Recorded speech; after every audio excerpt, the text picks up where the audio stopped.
This is Unit 3, Section 1, just problems 1 through 10. Number 1, you see there, this is a function of x equals 3x minus 2. And then a, b, c, d, e, they're a function of something given there in the parentheses. And you put that, whatever's in the parentheses, in for the x on the second side, as shown here on number 2. G of x equals x squared plus 2x. First I put negative 2 in for all the x's. Then I put 0 in for all the x's. Then I put 3 in for all the x's. Then I put a plus 2 in for the x's. And be careful on this one. A plus 2 squared is FOIL. A plus 2 times a plus 2. That's a squared plus 2a plus 2a plus 4. Plus the 2a plus 4, and then you combine like terms. And then e is the same way. 3a minus 2 is squared, and you're going to have to use FOIL. 9a squared minus 6a plus 4 plus 6a minus 4 on the other part. Then you combine like terms. Number 3 is shown here, 3x minus x squared. And these are the numbers you work with there, but you put them in. Then, number 4 is another one that I've done. J of x equals negative x squared plus 2x minus 4.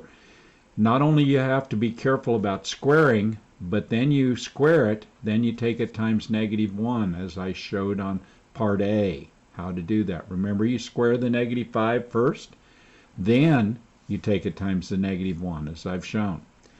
B, you square the 1/2, then times negative 1 on the first part of it. Then C, you do that with the 3. Then on the D, remember, you take 2a minus 3, square it with FOIL, then times the negative 1, as I've shown there. And E, 3a minus a is put in for the x's. And then you square the 3 minus a first, as I've shown there, and then you take it times the negative 1. So you got to be very careful. The last part of the assignment is on domain. 5 through 10 is on domain. That's finding out what goes in for x's. You start out as thinking all real numbers, ARN, go in for the x's. The only thing we have to worry about in this course is if there's an x in the denominator can't be 0, or if you have a square root.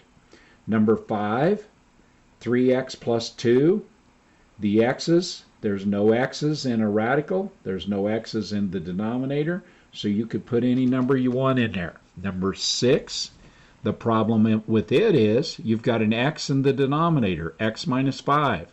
X minus 5 cannot equal 0 because you cannot divide by 0. So x cannot be the number 5. It can be anything else. Number 7, x squared plus 3x plus 2, all real numbers because none of the x's were in a radical, none of the x's were in a denominator. Number 8, you see we've got an x in the denominator. So that 2x plus 3 cannot equal 0, so I subtract 3, then I divide by 2, and I find that x cannot be negative 3/2. 9 and 10 are our first radicals we have. Remember, real numbers, you can't have the square root of a negative number and be a real number.